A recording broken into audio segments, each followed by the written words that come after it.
Hi, everyone. Welcome. We're just having people join in now. Thanks for joining us this evening. I'm Courtney Waring, the Director of Education at the Eric Carle Museum of Picture Book Art. As we're waiting for everyone to get logged in, feel free to use the chat and say hi. Let us know where you're connecting from. We'd love to hear from you.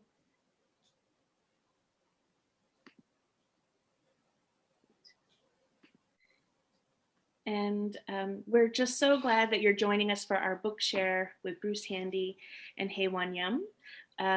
As I shared, I'm Courtney Waring, Director of Education at the Carle. Feel free to use the chat and say hello and where you're coming from. I'd like to thank the Carle's members and donors. Your contributions make our work possible. Thanks to the Patricia Morris and McDonald Endowment for supporting our education programming, the Mass Cultural Council for their operational support. After the program, we're going to have dedicated time for Q&A. So during the program, if a question comes up for you, feel free to add it by pressing the Q&A button at the bottom. So we've got a log of all those questions because we'll love to get to those. In the off chance we experience any technical difficulties and get cut off, thank you in advance for your patience. We'll try to get back online as soon as possible, and you could use the link shared in your Zoom reminder to reconnect with us. And this program is being recorded, so if you miss any portion or you'd like to share it with a friend, we hope you do. We'll have a captioned recording on our YouTube channel in about a week or so. And now I will hand it off to Claudia Bedrick, publisher at the incredible Enchanted Lion Books, to introduce our special guests. Hi, Claudia. Hi, Courtney. Thank you so much for your introduction and for having us here at the Eric Carle Museum of Picture Book Art. We're so honored to be with you today. I'd also like to thank Aubrey Nolan, Enchanted Lion team member, for setting this up. So thank you so much. I don't think Bruce and Hyewon need much introduction, but I'll give it to you anyway. So Bruce is an author, journalist, essayist, critic, humorist, and editor, as well as author of Wild Things, The Joy of Reading Children's Literature as an Adult. We are here to celebrate and discuss his first book for children called The Happiness of a Dog with a Ball in Its Mouth. I don't have a copy, but you can see it behind Hyewon. And Bruce, maybe you can hold it up. Perfect. Thank you. There it is. And Hyewon Yum is, of course, a highly recognized illustrator. I think you've been working for what, about 12 years now, Hyewon? Yeah. Is that right? Making books for about 12 years. And a couple of the standouts are Saturday is Swimming Day, This Is Our House, The Twins Blanket, There Are No Scary Wolves, and then, of course, Mom, It's My First Day of Kindergarten, which won you the Ezra Jack Keats Award, I believe. So it's a pleasure to be here with you both. And to start, I'd like to ask you, Bruce, to just share very quickly with us how you got the idea for the book, and then following that, how you turned that idea into the book we have and came upon the structure for it and didn't just tell another more obvious story that you might have told. Mm-hmm. Well, yeah, the book actually started, the initial impulse was one day I'm a runner and I was running in the park and I was running down a path and I looked up and I saw this dog running towards me, and the dog had a ball in its mouth and its tongue was kind of, flapping out, and it just looked so happy. I mean, it's just, but it's like, I just thought in my head, oh my God, the happiness of a dog with a ball in its mouth, what's happier than that? And then I don't know, somehow that just struck me as a title somehow. I don't know, the happiness of a dog with a ball in its mouth. And I don't know, I guess it was just something to think about, right? That kind of pure, the pureness of that sort of dog's happiness and most dogs' happiness. I should say I'm a cat person, by the way, so it's not like some inherent dog thing with me. But yeah, at some point then I thought, oh, that is sort of a title, and I started thinking about it, and I guess at some point I was, I thought about the dog before, like maybe 10 minutes before, right, when it was in its apartment and it was waiting for, its owner to get up and go out, and it's sitting by the door, how dogs are, and it's kind of got its leash in its mouth, and which Hyewon, ended up capturing so beautifully in the book. That patience, that kind of that anticipation, and I just started thinking about that transition from the kind of the anticipation to the release, and yeah, somewhere in that I I guess I somehow saw a book in that, and I started thinking about other kinds of happiness, and I guess that led me to just kind of thinking about happiness in general, and thinking about it, that it's actually, it's sort of a complicated emotion. There's kind of big happinesses and small happinesses, and earned happinesses and unearned happinesses, and happinesses that can also be mixed with sadness or frustration, all things that we tried to kind of explore in the book. So that was, I guess that was really, it's just some of that idea of like, I hate the word process, but I guess that's probably what it is kind of starting to think about happiness as a process. And then there was also sort of I guess getting in terms of writing the book, once I got a rhythm, it was kind of like the patience of a dog at a door, the happiness of a dog with a ball in its mouth. And then that kind of gave me a, sort of I guess a rhythmic structure to kind of play with and think about it. And it kind of evolved from there. Yeah, it's funny. Somebody once asked why, well, gee, how come you didn't write a story about that dog? You could have, you could write a whole story about the dog's day or something. But honestly, it didn't really occur to me. My mind just didn't go that way. I'm not sure I'm a great narrative writer that way anyway. So maybe my whatever natural talents I have are kind of pushing me more to this sort of more observational kind of a book than a narrative book. Well, that's certainly why we at Enchanted Lion fell in love with it, because of the sort of complexity of the relationships, and that you were following the emotion as opposed to just telling the story of a dog.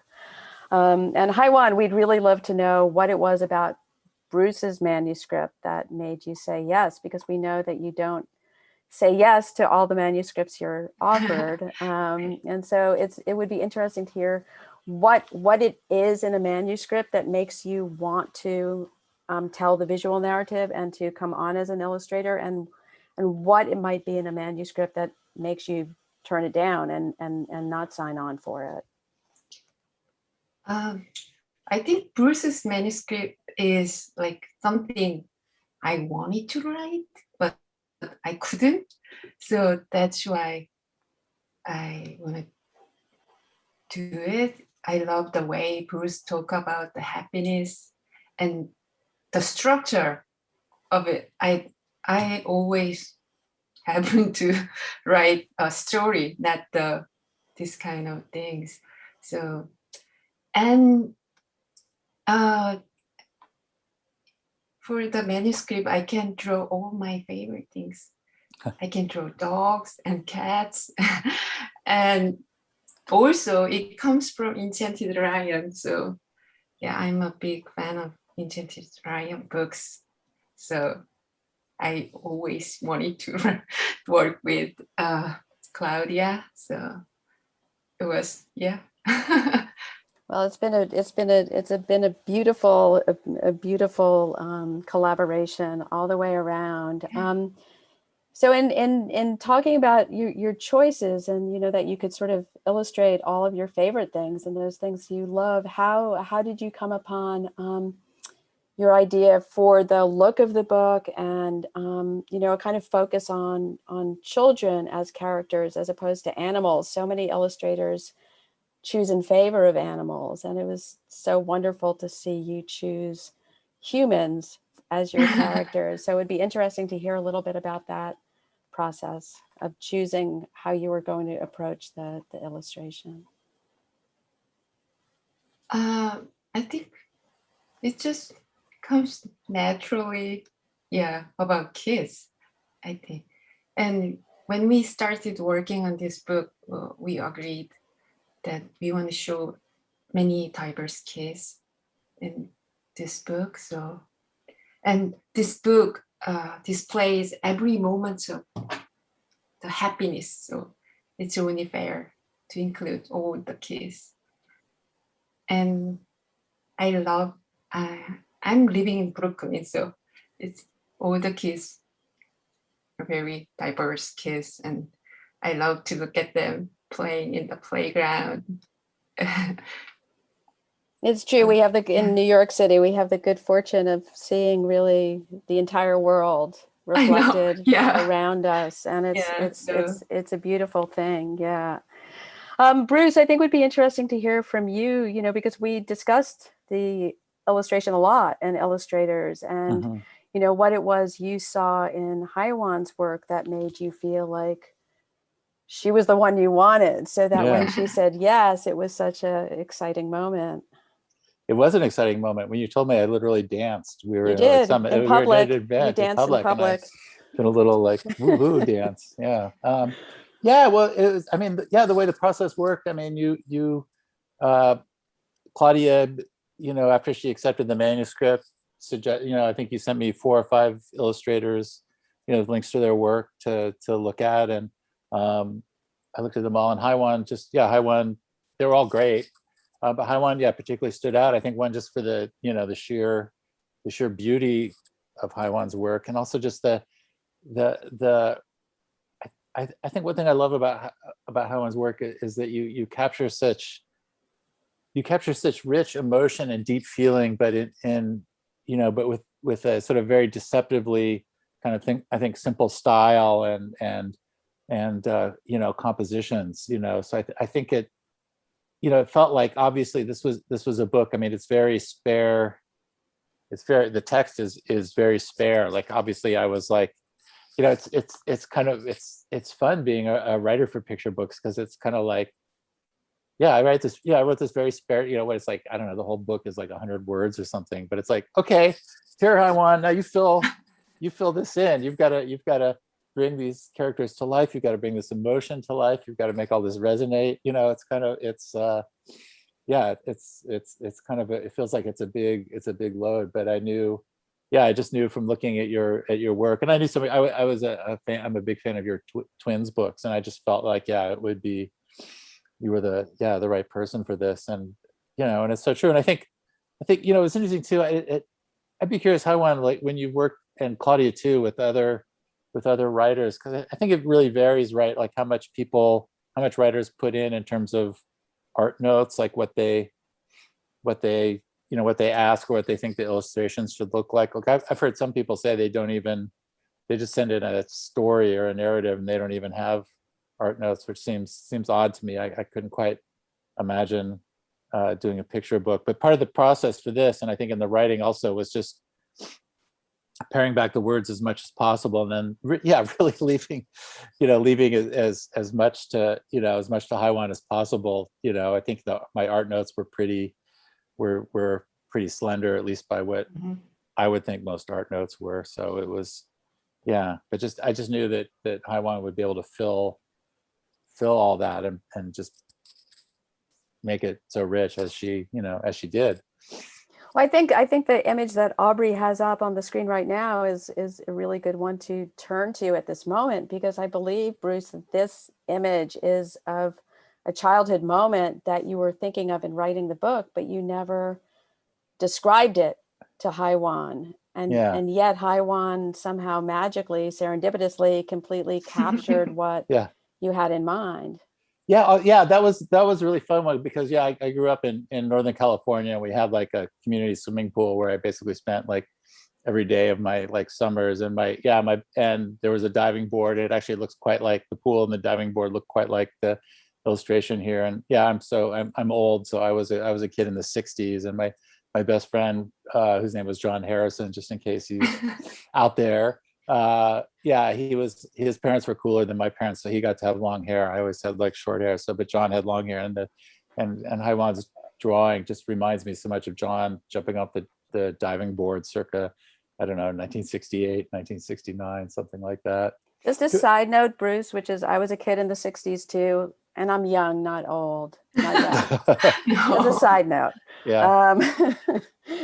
Hyewon, which of the images, I think we have it in this your beautiful display here, which of the images in the book feels closest to your own childhood? I think third image, probably. Yeah.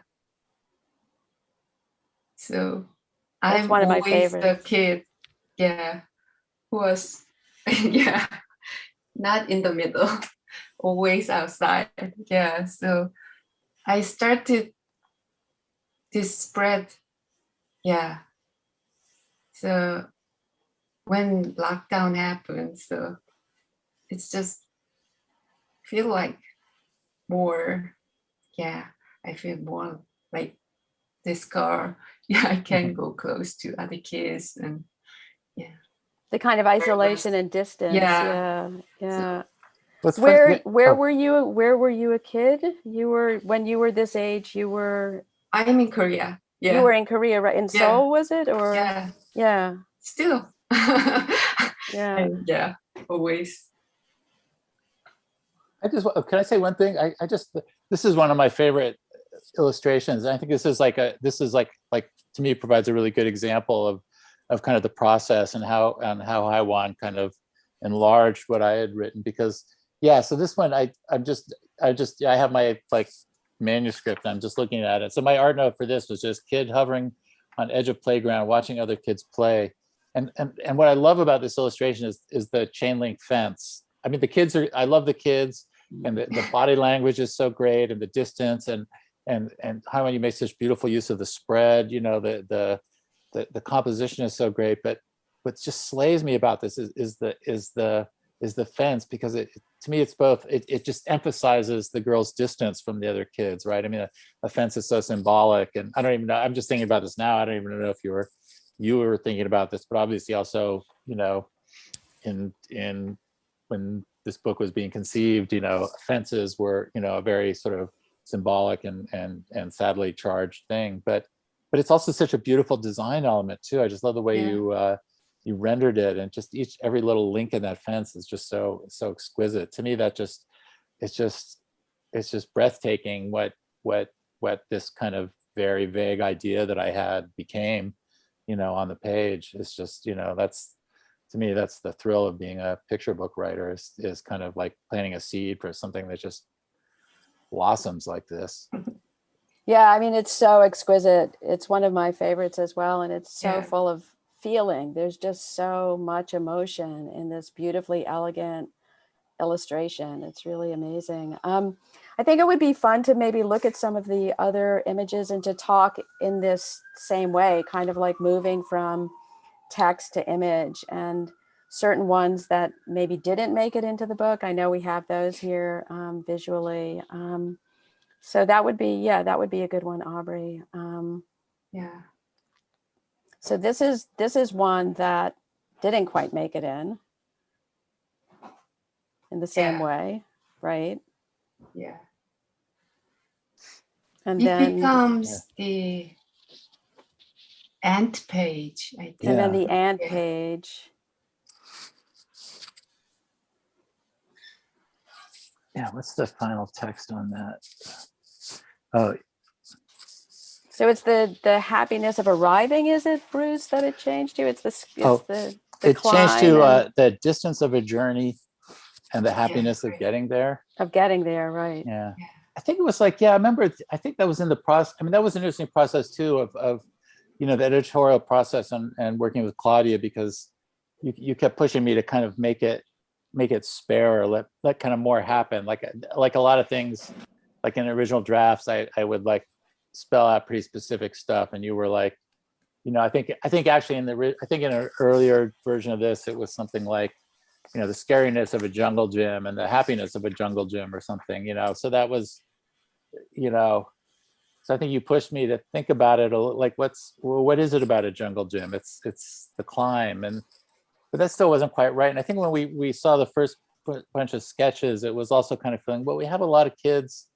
I mean, I love this drawing, and actually I think this would have been so, I think like the final art would have been so great. I love that kid, you know, that kid's kind of satisfaction on top, and it looks like I think, I know you would have done something great with the kind of the perspective and the little girl down there. But yeah, I guess it started to feel like, well, we have a lot of kids playing, you know, maybe there's something else, and then yeah, somehow I forget, somehow the ants came up, and then it was like, yeah, maybe it's, you know, it's not just a climb, it's a journey. But then that was also kind of, that felt like that was funny, talking that, you know, the ants going up to get sugar is a journey. It was a way, yeah, it felt like a way to make it both kind of more kind of poetic and more interesting, but also funnier too. Do we have the final version of the art too? Because the final, yeah, I love the ant on the, there's something so triumphant about the ant on that spoon, and the way that vertical is kind of thrusting up like he's, practically gone to the moon or something, it's just, yeah, that just really, it just shows how like I'm talking too much. No, but I think you're pointing up some really fascinating things. And right, I mean, it was that moment of getting the storyboard, the first storyboard, where I think Right. we saw that because of the kind of book it is and all of the relationships and the repetitive structure, that taking some of the questions in a more metaphoric direction, like taking some of those comparisons a little bit away from the literal, was going to, add a dimension to the book that we were missing at that point, or we felt like collectively we felt to be missing. Yeah. So that opened up into like, right, kind of delving deeper into like the emotions you were really concerned with, Bruce, I think, in some of the relationships. And like once we hit the emotion, then you could take it out of the literal frame and get to something like this. And then Hyewon, of course, like bringing the ants in and so on, is just was such a great fun moment. Yeah, it's visually so close up. It gives some satisfaction, I think. Yeah. Exactly. I mean, that's Yeah. another thing you played with so well, Hyewon, which was that because of the repetitiveness built Right. into the structure, that perspective was something that you were quite focused on, and bringing us, in close and zooming out and so on, so that we had that play of perspective to experience these different situations and feelings. Yeah. It helped with the rhythm, I think, too, of the book to have Yeah. a spread like this. Exactly. The tempo was really improved. Aubrey, I see that we have the no sequence following, and that's another really fun sequence to talk about. Which I think we went back to that a few times, didn't we? Yeah. Yeah. It was my first sketches, and happiness of no. So he should look happy, so we changed it to like a happy face, but it didn't work out at all. So we went back to he looks happy, but doesn't look like saying no. Yeah. So yeah, we went back to the first sketches, and I think it works out great. Yeah. To me, that was important because it felt like, kind of acknowledging what I thought I was trying to say was that, that it was, I think I was the one, I will cop to, I think I was the one pushing to maybe make him smiling, because it seemed odd, but I think the initial impulse to have him like really yelling no, that's what it's about. And that does get to because that is a kind of happiness. Sometimes it's just like that release and that anger, and that's, but that's felt like that's what the book is. So that felt to me like a powerful moment in the evolution of the book, at least for me, kind of acknowledging that, this is, he's really belting it out. He's like, this is coming from a deep place inside this kid. And we're talking here a lot about sort of collaboration and the very close collaboration we all shared around this. And I think it could be interesting, Hyewon, since you've also been author illustrator for your own books. Right. Like what are some of the key differences you would cite in the process, in doing your own book with your own words, and then working with an author and collaborating in this way? I think I love collaborating because, I always thinking in my head and always, And with another author, it just opens door to another world. And it's like reading another book. So it's really nice. And for this book, we back and forth a lot, and we change it together, and collaboration makes this book from first sketches to the end of the book, it's a big difference. So I think on your other books with authors, have you collaborated to the same extent, or did you find that this project was a lot of collaboration compared to other projects for you? I think it's a lot of collaboration. Yeah, I usually don't even talk to authors. Yeah, yeah. But we met and we had lunch. And That was fun. yeah, it was fun. Yeah, I mean, it's, I mean, as we've been looking at the changes here and how they came Right. about, I mean, I think it's everyone participating here can see that the changes were really born of the collaboration Right. and the conversation around the book. And Mhm. in the absence of that, you know, it would be such a significantly different process, and it's hard to even imagine what the book would have been really. I know. You know, because it was so much born of that. Yeah. Another, I mean, it's something I've been wondering about is quite a few of the reviews, you know, are comparing the book to A Hole is to Dig, and putting the book into really honorable and sort of amazing company. And Yeah. I mean, just taking that one book, you know, was that book a influence on either of you, or something that was kind of in your personal pantheon as you were working, or not at all? I haven't thought about the book, but it's just, yeah, amazing. Do you work with Yeah. references? Do you work with, you know, particular books or ideas, or like a work of art or a style of art in mind? Or do you try to sort of empty out and hit the page fresh? I tried, sometimes I work with some art, but for this book, I didn't have any references or, yeah. And how about for your writing process, Bruce? Were you, I don't know, in mind of any particular kinds of books or styles when you write, or not so much? I kind of wasn't. I mean, I'm a big fan of that book. I even have it.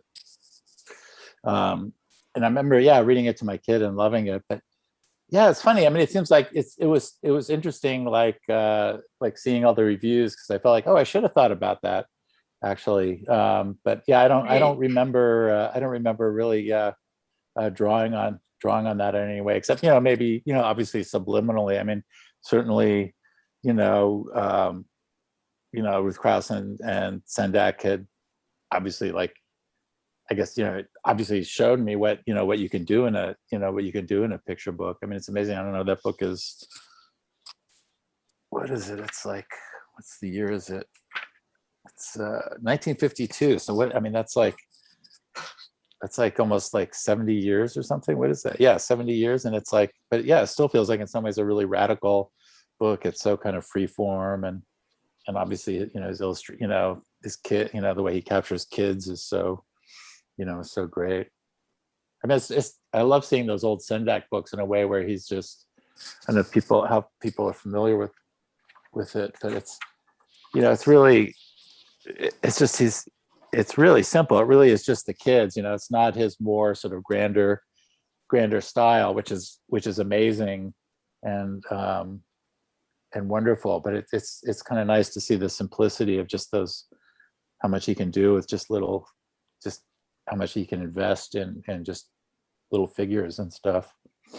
Well, it is fascinating. You know, I think one of it is fascinating to look at illustration and think about, you know, what are the moves being made to bring real feeling and real emotion into what you're looking at, because oftentimes, you know, it's only a few lines. It's not the most ornate, the most elaborately realized illustration that carries the most emotion. And it can, as the image we're looking at here now, I mean, it can just be very simple lines of body language that just carry a huge inner world of emotion kind of like out into expression. Yeah. You know, and I think Rach Sendak shows us that so well. It need not take very much at all Yeah. to capture that. How are we doing on time? I find I don't have a clock anywhere in sight, so I'm not sure. We are at 7:30, Claudia. Okay. Okay. Are there a lot of questions coming in? Should we open up to have a big rambling conversation about the book? I don't see any questions in the Q&A yet, but please feel free to add them in there. And my colleague Eliza is also adding some things in the chat, because we do have this incredible book in our shop with signed book plates by Hyewon and Bruce. So please click on that link. We do have a question from Jennifer. Hi, Bruce, from your 252 neighbor. Jennifer, hi. You have written a lot in the adult space, Spy, Vanity Fair, etc. What has kept you interested in picture books and children's literature enough to write a critique about picture books and then write a picture book of your own? I don't know. I think it's the highest form of art. I love picture books. You know, I kind of rediscovered them when I had kids, and yeah, I ended up becoming a children's book critic and writing a whole book about picture books and chapter books too. I just think I just think it's an amazing art form, and obviously I'm speaking to the choir at a Carle event, but you know, it's like I just feel so I just feel so privileged and lucky to be able to be involved in this world and to work with like people like Claudia and Hyewon. I just can't even I can't even say it's there's so much that can be done in this medium. It's such an amazing, it's just an amazing medium.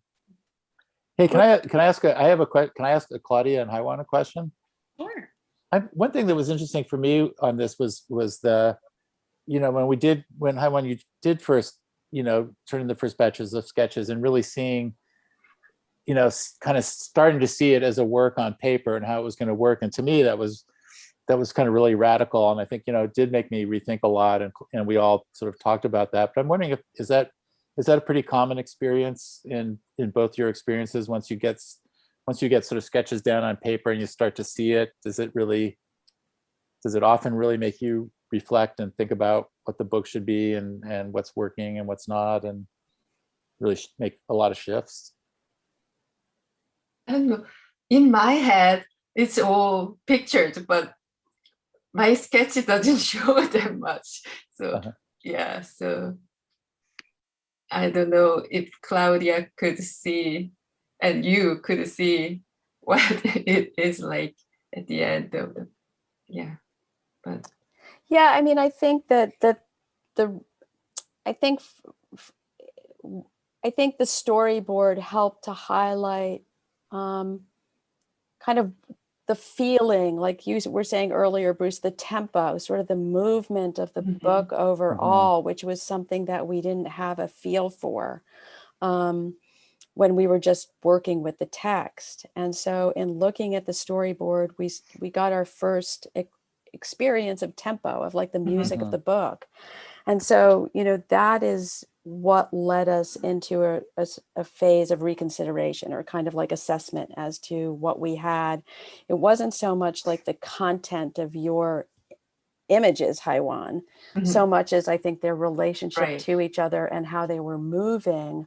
And this, I think, moves us into another nice moment of the conversation we can have here together, which is that in feeling that tempo, we understood that certain motion was too fast, like certain of the relationships were kind of moving too quickly. And within the space of a double page spread, we didn't have enough room for the emotion to really be there. One of the relationships I'm thinking about is where the little girl like loses track of her mom. And, you know, there's that feeling of panic, of nervousness. But if you have her discovering her mom again, right on the other page, the facing page, then you don't have the tension building up. So when we were looking at that, we were saying the feeling is all wrong, the timing is all wrong. But how do we deal with this? Do we deal with this by taking those two moments across a page turn? So we're like turning into the discovery, but that's sort of disruptive. do we want to use a gatefold, you know? And so suddenly we're realizing that, oh, maybe this is a moment where we gain time in the form of gatefold, so as to build the emotion. And so I guess that's my feeling as to why a lot of change can happen when we're first looking at the storyboard, right? Is because it's the first material kind of expression of the manuscript and the ideas, and we get a sense of timing. Yeah. And time begins to unfold for us for the first time. And so this was a moment where we went to a gatefold. And then of course we had that understanding also with the sameness of sameness, right? Where we really, I don't know if we have that in this spread here, where, right, initially it was just because from the manuscript, Hyewon, you took the manuscript and you said, okay, these are two moments. And you put them across the gutter, and we were like, okay, the sameness of sameness and the happiness of change, but we didn't have enough time to feel the change. So that was a big problem that I know we talked a lot about and thought about the page turn, but it seemed like that was more disruptive than anything. So that's how we got to these gatefolds. Yeah. That was a great lesson for me. Yeah, just learning that what space can do in a picture book and the use of space. Right. And how it carries meaning. Right. I mean, I think there can be this idea from the outside, maybe from a reviewer's point of view or from a reader's point of view, that somehow like you're being fancy, you know, and like, oh, you're doing all the bells and whistles and like, oh, cool, you did a gatefold. But like a gatefold is a form of time. Right. And right, is a space of meaning and a way of telling a story. And it's, I mean, we try to only use it when it's necessary and not as a form of fanciness or, you know, just to add expense to the production of the book. Right. Which is always a goal. Let's spend more money. So yeah, I mean, I think that when you were writing your book, Bruce, on, you know, writing wild things and sort of like immersing in picture books, were you thinking about them kind of as objects, as physical entities, and kind of like what can happen within the space of a book? Or did you begin to discover that more sort of as an author? Well, I definitely was thinking about that. I mean, I mean, one thing that comes to mind is, Ezra Jack Keats, you know, Snowy Day. I wrote some about that. I mean, just his use of space is so great, and the way, you know, Peter with that red suit is so iconic, and you just see the snow drifts, and I mean so I was aware of that, but yeah, I mean, obviously it's like, I mean, it's a cliche, right? But like the best way to learn is to do. So I mean, actually getting in and doing my own book, and then, you know, being involved in the process, I definitely, you know, I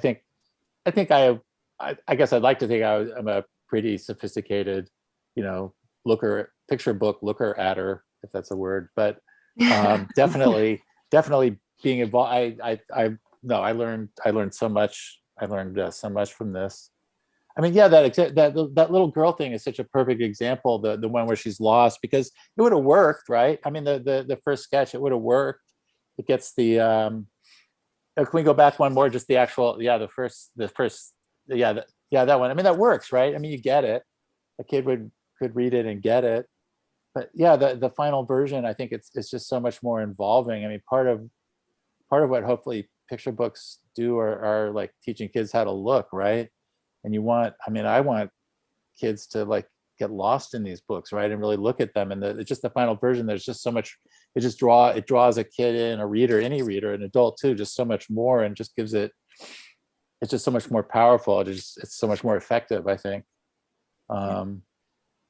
Yeah, and I think it's just also just the space of feeling opens up, and you have more time and space to feel what that girl is feeling, and it's not so quickly resolved. So you can just go like, oh, turn the page and on to the next thing, you know. And if part of what we hope picture books are doing or kind of helping in that process of cultivation, you know, that kind of cultivation of the spirit or of the emotional sensitivity, then behooves us to pay attention to how emotion expresses within the space of the book itself, and how we are invited into it, or we inhabit it.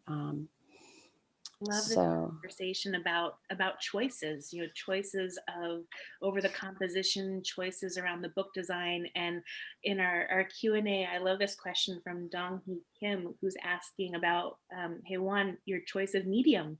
Why did you use colored pencils instead of watercolor or acrylic paint? What was the difference for you?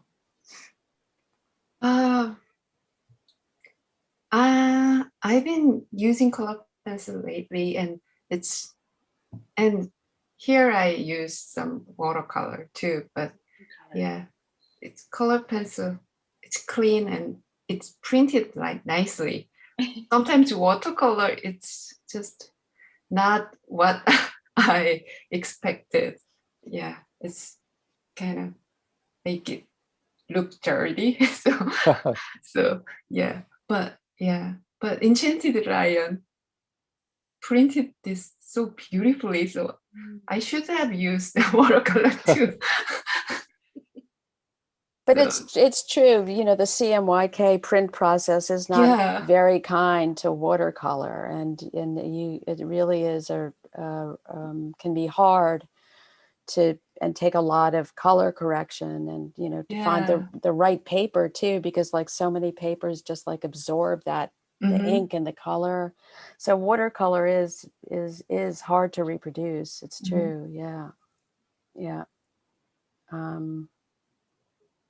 And how about your color, Hyewon? I mean, the color is just so beautiful. Is that just what you do as an artist? I mean, is it just that you move with it and it's all very intuitive, or do you work out combinations and palettes and so on too? I try to every page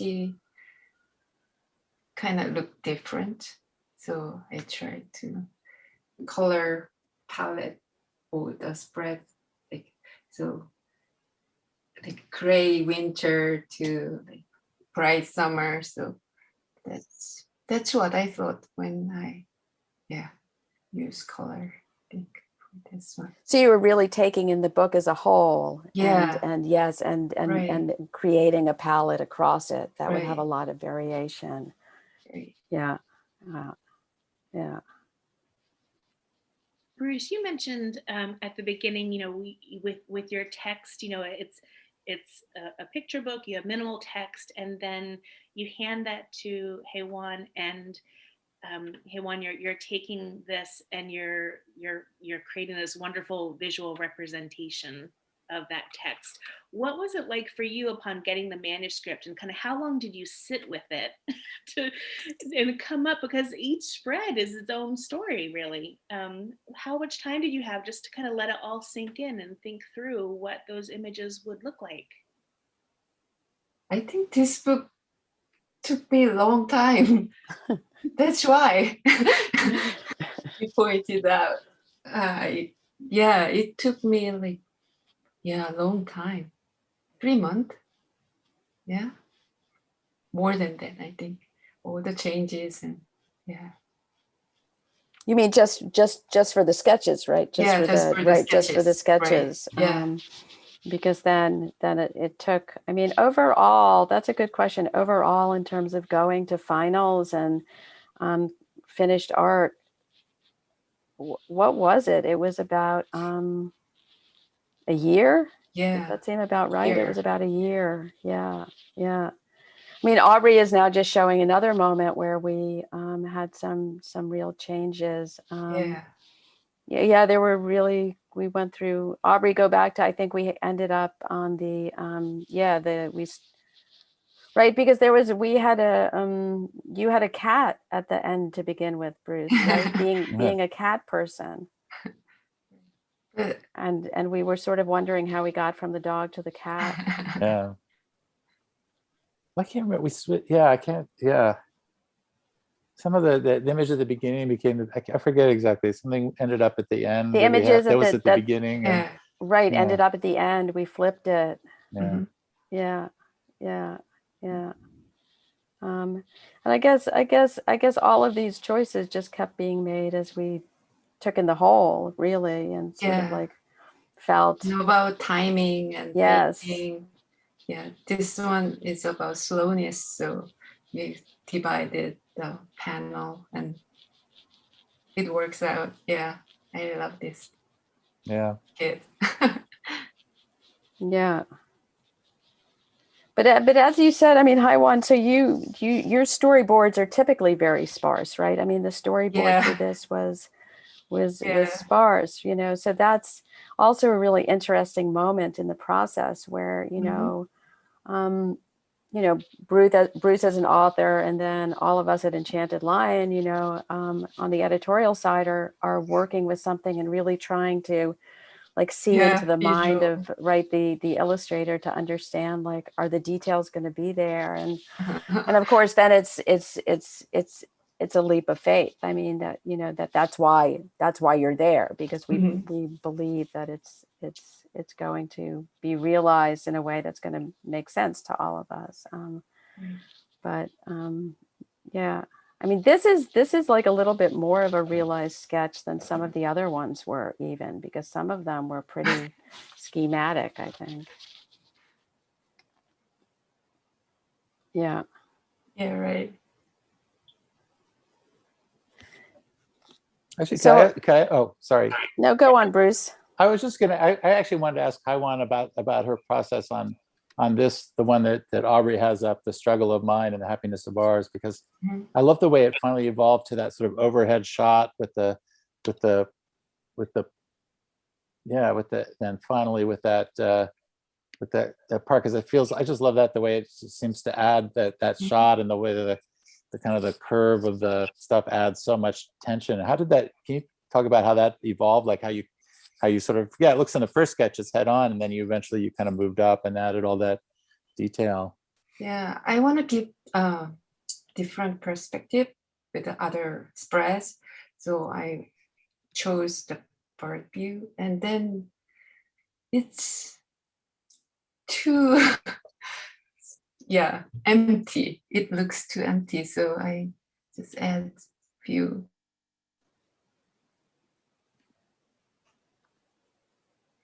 Yeah, I mean, I remember, Haiwan, when you came to the office to discuss, to talk about the storyboard. I mean, one of the things that you kept bringing up, and as we looked at it together, was the fact of perspective, and not having things like in the same register, and like, having greater dimension and kind of spatiality, and some of the things like I would point out, but oftentimes it was almost like you were critiquing yourself, and you would say like, "Oh, are you frozen or with us? Has Haiwan frozen?"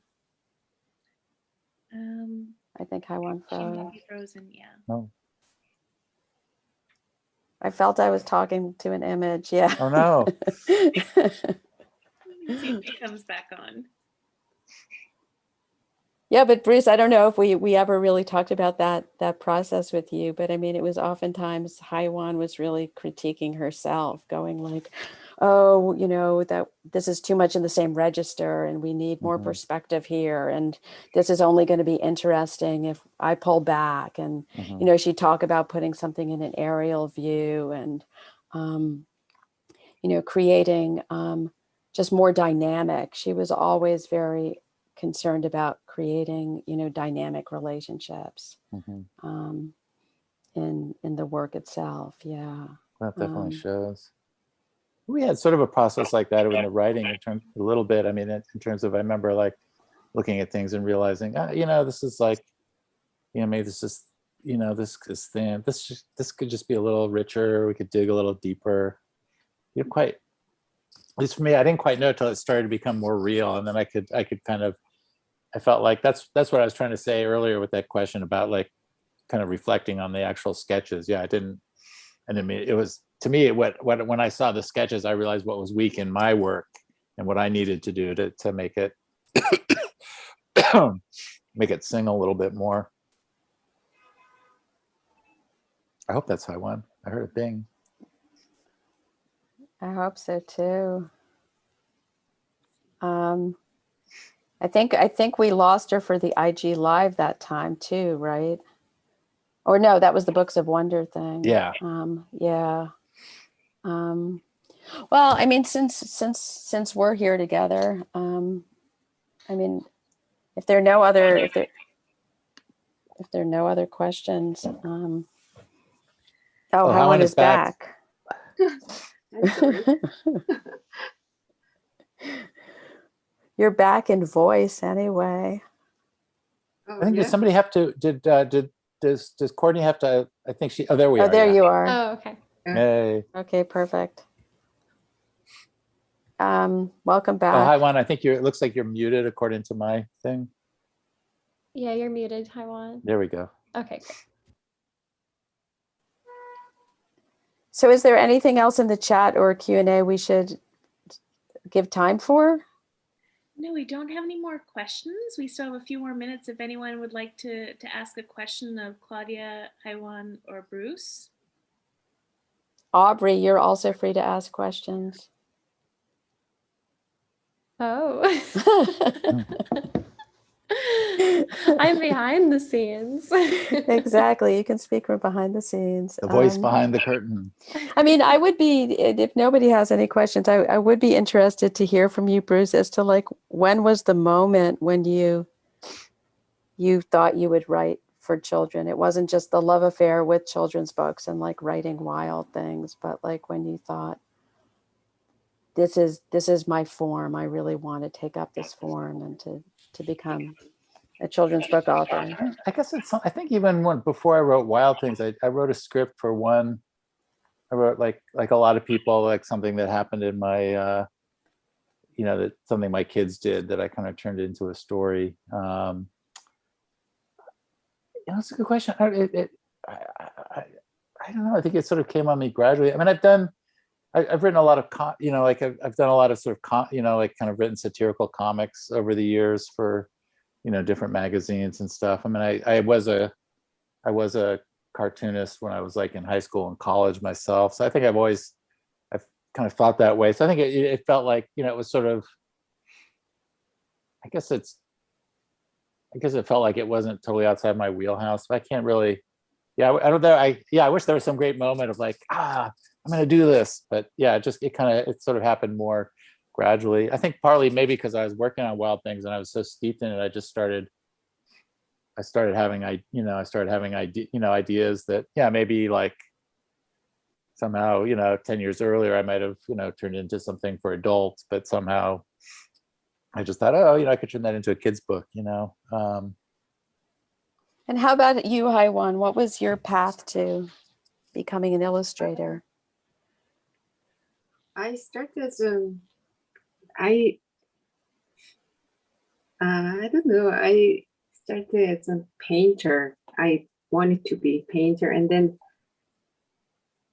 I wanted to tell the story, not just painting. Like, so the picture book is obviously the form with story and the pictures. So yeah.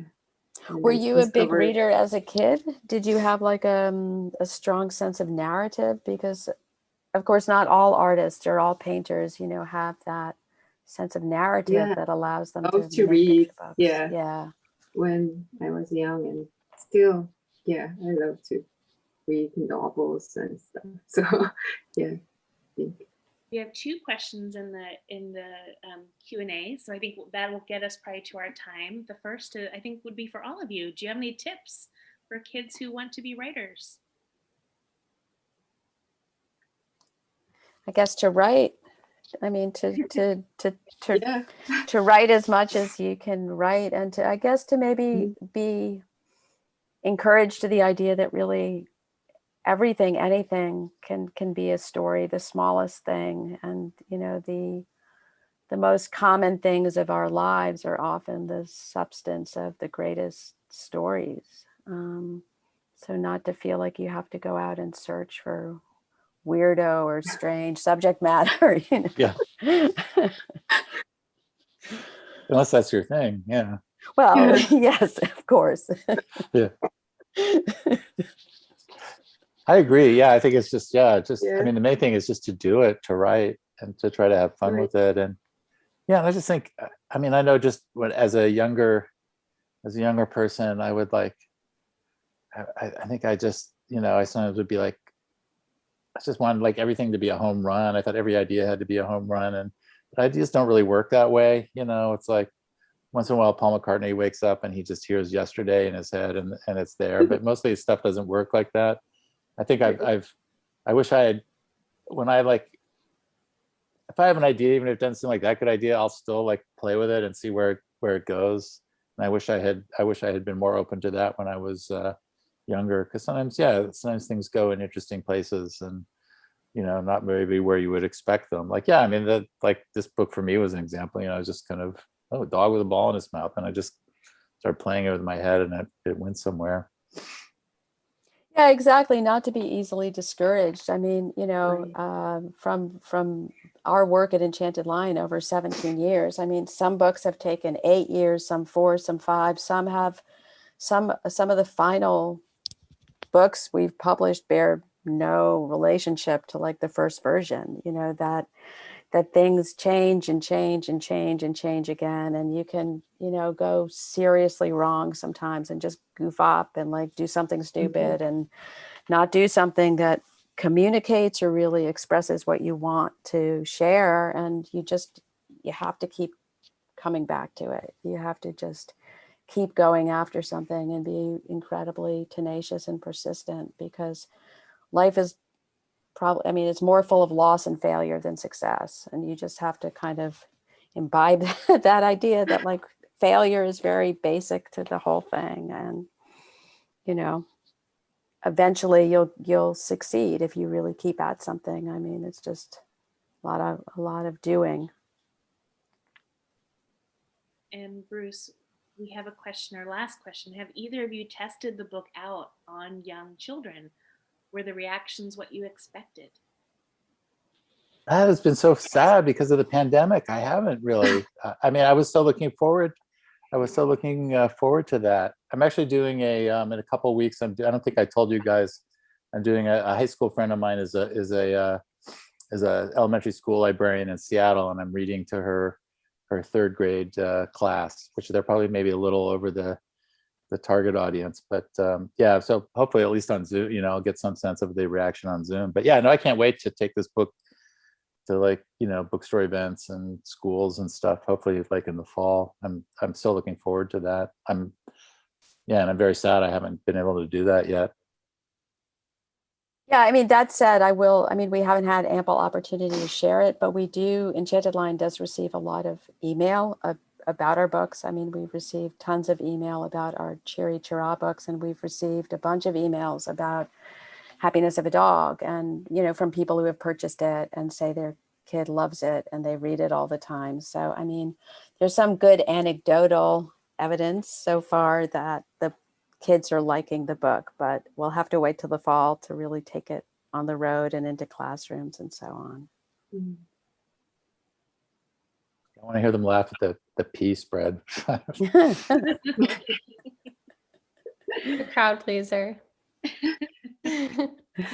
Well, I want to thank you, Bruce, Hyewon, Claudia, for joining us to talk about your new book. It's been so wonderful. Thank you to all the attendees who joined us this evening.